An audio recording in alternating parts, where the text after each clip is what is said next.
네, 청취자분께서 공유해 주신 자료, 이제 마지막 4부인데요. 전략적 평가 및 권고.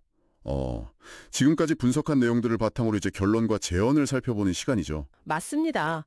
앞선 분석들이 뭐가 문제냐 였다면 이 4부는 그래서 뭘 해야 하냐 이걸 다루는 거죠. 사실상 제일 중요한 부분이라고 할 수 있습니다. 네. 자료의 핵심 결론. 이게 좀 충격적이더라고요. 서류상으로는 뭐 세계 최강인데 실제 고강도 분쟁이 벌어지면 그 지속 가능한 전투력에 심각한 문제가 있다. 네, 그렇죠. 일부 분석가들은 심지어 현재 미국의 국방 전략이나 태세가 지급불능, 영어로 인솔번트 상태라고까지 평가합니다. 지급불능이요? 그러니까 가지고 있는 수단, 즉 군사력이 약속한 목표를 감당하지 못한다. 뭐 이런 뜻인가요? 네, 정확합니다. 그 격차를 만드는 아주 결정적인 취약점 3가지를 이 자료에서 딱 짚어주는데요. 첫 번째가 바로 그 군수 지원입니다. 군수 지원이요? 네. 특히 태평양처럼 넓은 지역을 건너서 장기간 전쟁을 해야 할 때 필요한 전략 해상 수송 능력? 이게 거의 붕괴 수준이라는 거죠. 아, 배로 실어 나르는 거 말씀이시군요? 맞습니다. 실제 데이터로도 나오는데 함대 준비 태세율이 목표치나 85%인데 이게 59%까지 떨어졌다는 거예요. 59%요? 와, 평시에도 그 정도면 유사시에는 정말 심각한 거 아닌가요? 그렇죠. 평시에도 이 정도니까요. 그게 첫 번째고 두 번째 취약점은 뭐냐면 그 유명한 빈 탄약고 문제입니다. 아, 탄약 부족 문제. 네. 고강도 분쟁이 만약 터지면 특히 그 장거리 정밀 유도 미사일 있잖아요. LASM이나 SM-6 같은 거요. 이게 며칠 아니면 길어야 몇 주 안에 그냥 소진될 수 있다는 겁니다. 진짜요? 그렇게 빨리요? 네. 그리고 세 번째는 그렇게 소모된 무기나 장비를 다시 빨리 만들어내야 하는데 그럴 수 있는 방위산업 기반의 생산 능력이 부족하다는 점이죠. 와, 그러니까 군수 지원도 탄약도 그걸 만드는 생산 능력도 다 문제가 있다는 거네요. 듣기만 해도 좀 아찔한데요.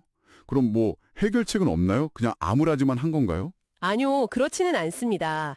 다행히 이 자료가 문제만 지적하는 게 아니라 이걸 극복하고 다시 신뢰할 수 있는 억제력을 갖추기 위한 아주 구체적인 권고안들을 제시하고 있습니다. 아, 다행이네요.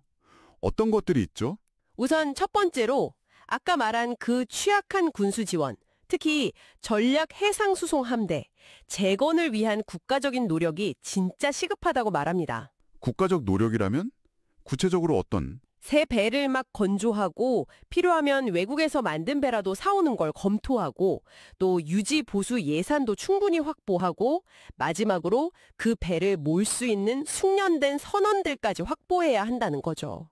정말 총체적인 노력이 필요한 겁니다.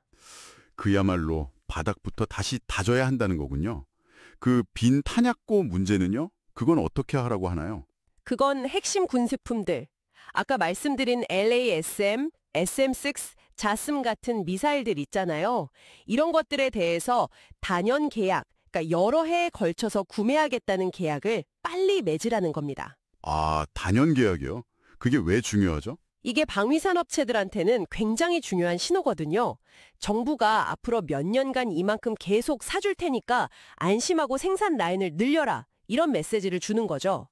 그래야만 산업 기반이 투자를 하고 생산량을 늘려서 충분한 비축량을 확보할 수 있다는 논리입니다. 아하, 산업계를 움직이게 할 확실한 당근을 주라는 거군요. 일리가 있네요.